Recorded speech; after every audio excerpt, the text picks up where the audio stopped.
மாதிரி கேரக்டர்ஸ் தான் பண்றேன். ஒரு 35 வருஷத்துக்கு முன்னாடி போவேன்.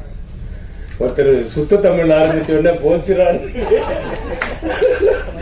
ரொம்ப நேரம் ஆகும்னு நினைச்சேன். அது அவ்வளவு குவிட் பண்ணிட்டாரு. இல்ல ஒரு வேலை இருக்கு, ஒரு மீட்டிங் இருக்கு, அதனால கொஞ்சம் சீக்கிரம் போகணும்னு சொன்னேன். இல்ல அப்போ வந்து நான் அசிஸ்டன்ட் டைரக்டர், நல்ல ஃபேமஸான டைரக்டர்ஸனுடைய குரூப் அசிஸ்டன்ட்ஸ் அவங்கெல்லாம் வந்தாவா தெரிஞ்சிட்டு இருந்த காலம். இந்த டிரைவர் உட்லாண்ட்ஸுக்கு போனா ஒரு சைட்ல பாரதிராஜ் சார் யூனிட், ஒரு சைட்ல ஆர் சுந்தரராஜ் சார் யூனிட், ராணுமோகன் அவங்க, இந்த ராஜேந்திர குமார், பயங்கர, அதாவது அவங்க எல்லாம் சக்சஸ்ஃபுல் டைரக்டர்ஸோடைய அசிஸ்டன்ட்ஸ். ஆமா, இப்படிதான் காலம் தூக்கி போட்டு நம்மளாம் அந்த பக்கம் போனாவே மதிக்கவே மாட்டாங்க. நம்ம ஏதோ சின்ன சின்ன படம் பண்ணி அந்த படமா ரிலீஸ் ஆகாது, அந்த மாதிரி ஸ்டேஜ். அப்போ இவங்ககிட்டலாம் வந்து போய் சான்ஸ் கேளுங்கன்னு சொல்லுவாங்க. எனக்கு வெக்கமா இருக்கு, முடியாது, அதெல்லாம் முடியாது. ஏன்னா நான் எக்ஸ்போர்ட் ஃபிலிம்ஸ் எக்ஸ்போர்ட் பண்ணிட்டு அப்படி அசிஸ்டன்ட் டைரக்டர் மாதிரி ஒரு இதுல இருந்தேன். அப்போ ரங்கராஜ் சாரோடைய அசிஸ்டன்ட் வந்து, நான் நாகேஷ் சார் கிட்ட ஒரு படம் பண்ணும்போது அந்த எடிட்டிங் ரூம்ல ரங்கராஜ் சார் பார்ப்பேன், ஆர் சுந்தரன் சார் பார்ப்பேன். அப்புறம் ரங்கராஜ் சார் கிட்ட இருந்தவர் தான் இ ராமதாஸ். அவரு என்ன கூப்பிட்டையும் நாகேஷ் சார் கிட்ட ஒர்க் பண்ணும்போது பார்த்தீங்க, நல்லா ஒர்க் பண்றேன், என்கிட்ட படம் நான் படம் பண்றேன் பண்ணுங்க அப்படின்ட்டு 1000 புகழ் மலர்கிட்ட ஒர்க் பண்ணேன். அப்ப இருந்து ரங்கராஜ் சார் கிட்ட ஒர்க் பண்ணணும் ரொம்ப ஆசை. பட் நம்ம போய் கேட்க முடியாது. ஆனா ஒரு தடவை வந்து எம்ஜிஆர் இறந்ததுக்கு அப்புறமா ஒரு படம் வந்து கோவை தம்பி சார் எடுக்கிறாரு. அது வந்து அவருடைய லைஃப் ஹிஸ்டரி கிட்ட இருக்கிற மாதிரி ஒரு சப்ஜெக்ட்.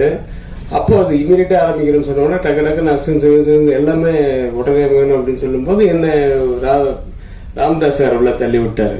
நான் அவருடைய ரசிகனா இருந்து நான் போய் அசிஸ்டன்ட் டைரக்டரா ஒர்க் பண்ணேன். நான் ஸ்ட்ரிக்டா இருக்கிறதுன்னு சொல்றாங்க, அவரெல்லாம் பயங்கர ஸ்ட்ரிக்ட் ஸ்பாட்ல. ஐயோ, ஒரு அவ்வளவு சும்மா இதுவா இருக்கும், மிலிட்டரி மாதிரி இருக்கும். இப்ப எப்படின்னு தெரியல, ரமேஷ் கண்ணா கேட்ட இப்போ அப்படிதானா? ஆமா, அது பட் அப்படிதான் இருக்கணும்னு வச்சுக்கோங்க, அப்பதான் வேலை நடக்கும். அதெல்லாம் நான் கொஞ்சம் கத்துக்கிட்டதே அவர்கிட்ட தான். அப்புறம் அவர் உதயகீதம் வந்து உயிரே உனக்காக இதெல்லாம் வந்து பயங்கர ஹிட். அவர் நிறைய படங்கள்ல வந்து பெரிய ஹிட், இளையராஜா சாங்ஸ். அது உயிரே உனக்காகலாம் அந்த ஃப்ரேமிங்கு அது இதெல்லாம் அப்படியே சும்மா கண் கொள்ளா காட்சியா இருக்கும். அந்த மாதிரிதான் இந்த சாங்ல கூட நிறைய காட்சிகள், நிறைய ஷார்ட்ஸ் வந்து ரொம்ப அற்புதமா இருந்தது. சாங்ஸ் நல்லா பண்ணிருக்கீங்க மிஸ் சுந்தர் சார். இந்த வாழ்த்துறதுக்கு எனக்கு வயசு இல்லை. ரங்கராஜ் சாரை போய் நம்ம வாழ்த்த முடியுமா? நான் வந்து ஒரு ஸ்டூடெண்டா வந்தேன். ஒருத்தர் 8th ஸ்டாண்டர்ட் படிக்கும்போது வந்து பார்த்துட்டு இருக்காரு அப்படின்னு சொன்னாங்க. நான் கொஞ்சம் தள்ளி SSLC அப்போ அந்த நேரத்துல இருந்து பார்த்துட்டு இருந்தேன். பட் நல்ல ஒரு அனுபவமா இருந்தது. அவரு என்னை வந்து ஞாபகம் வச்சுட்டு மரியாதை என்னை கூப்பிட்டது வந்து ரொம்ப பெருமையா இருக்கு. Thanks for calling me sir. எனக்கு வந்து என்ன சொல்றதுன்னு தெரியல. இந்த குருநாதர்ல ஒருவர். அதுக்கப்புறம் இது அந்த படமும் அந்த பாதியிலே நின்றுச்சு. நான் அசிஸ்டன்ட் டைரக்டரா ஒர்க் பண்ணும்போது எந்த படமும் ஒண்ணு ரிலீஸ் ஆகாது, இல்ல ரிலீஸ் ஆச்சுன்னா ஓடாது, அப்படியே ஓடிச்சுன்னா 25 நாள்ல அப்படிதான் இருக்கும். அப்புறம் அந்த ராஜா தான் நீ ராமதாஸ் சாரோட 2வது படம் தான் முதல் நான் வந்து வாங்கின ஷீல்டு. அந்த பக்கம் இளையராஜா, அந்த பக்கம் ராமராஜன் வந்து ராஜா தான் என் ஆபீஸ்ல போனா முதல் ஷீல்டு இருக்கும். அதுக்கப்புறம் ஒரு 50 ஷீல்டு இருக்கும். அதெல்லாம் வந்து நம்ம பண்ணதுக்கு அப்புறம் புது வசந்தம். இது 2 தான் நான் அசிஸ்டன்ட் டைரக்டர் காலத்துல வந்து ஓடின படங்கள்ல ஒர்க் பண்ணேன். ஆனா 10 வருஷம் ஆச்சு எனக்கு. அப்படிதான். அதுக்கப்புறம் எனக்கு புரியாத புதிர் வந்து அதுக்கப்புறமா நான் டைரக்டர் ஆனதுக்கு அப்புறம் நான் லக்கி டைரக்டர் ஆகிட்டேன்.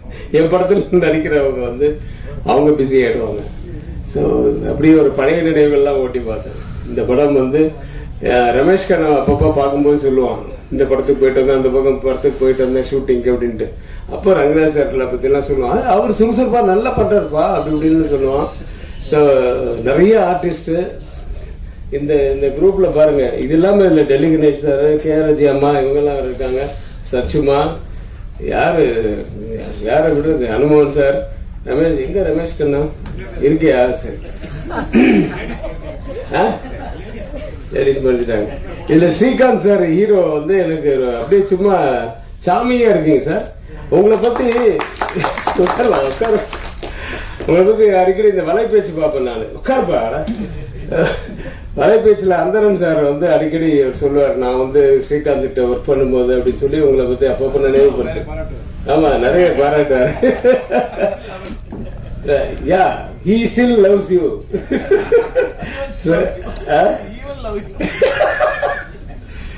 ஸோ அதில் அடிக்கடி ஸ்ரீகாந்த் ஞாபகம் வந்துட்டு போவார்.